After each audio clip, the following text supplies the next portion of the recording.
In a small room above a restaurant in Delhi's Chandni Chowk, a 22-year-old Bollywood superstar sat surrounded by safety. He had recently turned down over 20 different commercial scripts, all of them offering comfortable roles and guaranteed box office returns. Instead, at 10 p.m., he called his producer to commit to a 2-part mythological epic directed by S.S. Rajamouli. The production schedule demanded 2.5 years of total exclusive focus. To take the role, the actor had to walk away from 4 or 5 mainstream films, sacrificing the chance to earn over 100 crore in reliable income.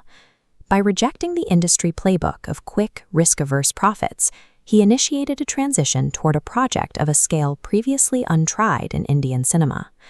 The reality of that decision immediately landed on executives in Mumbai boardrooms. They had to figure out how to finance a vision that lacked a backup plan. To make the math work, the initial budget was divided 3 ways: 40% from Maya VFX, 30% from Fox Star, and 30% from the director's banner. This 300 crore risk is significant, but the actor's previous film crossed 1,200 crores, providing a statistical baseline of safety. Producer Ronnie recognized that the young star engineered his hits through meticulous planning. From technical script analysis to pre-production, his methods removed the guesswork typically associated with filmmaking. The executives concluded they weren't just buying a script, they were investing in a star whose systematic preparation transformed regional projects into national events.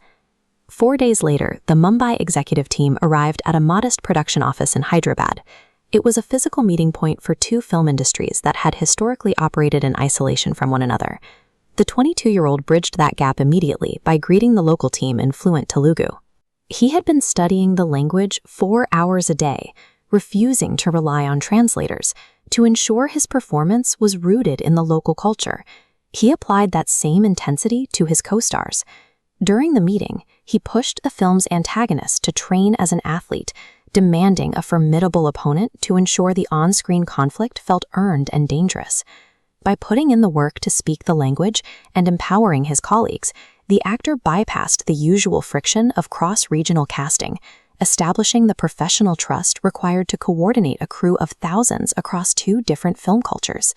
With the alliance formed, the director revealed the full artistic scope: a fictional ancient kingdom requiring thousands of complex digital environments and massive digital armies. Maya VFX utilized proprietary compression algorithms to shrink massive data files without losing visual fidelity, processing effects domestically to save costs. They paired this with Dolby Vision cameras, calibrated for Indian lighting, ensuring visual depth tailored for the local aesthetic. Between the technical upgrades and the decision to shoot both parts back-to-back, the total project budget rose to a record 750 crore rupees.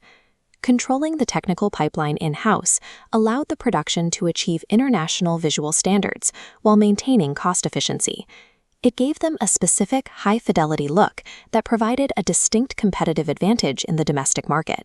Over traditional Hyderabadi biryani that evening, the executives formalized the partnership. The project transitioned from a series of meetings to active execution. Their distribution strategy was built to dismantle the regional label. They planned to release the epic simultaneously in 5 Indian languages, utilizing professional dubbing to reach every demographic in the country at once. This map illustrates their aggressive global targeting. They plied distribution vectors well beyond standard diaspora markets, locking on to target zones in Japan and China to capture international audiences interested in epic spectacle. By positioning the story as a universal mythology rather than an isolated local drama, the team provided a mathematical justification for an ambitious 2,000 crore revenue target. With the billions secured in the boardroom, the focus shifted to the physical requirements of the role. The actor began a 6-month preparation schedule. His daily routine required up to 6 hours of intensive weapon training, combat choreography, and physical conditioning. He turned down 5-star luxury, opting for a modest apartment near the training facility. He cooked his own meals and maintained the isolated, absolute discipline of an athlete monk.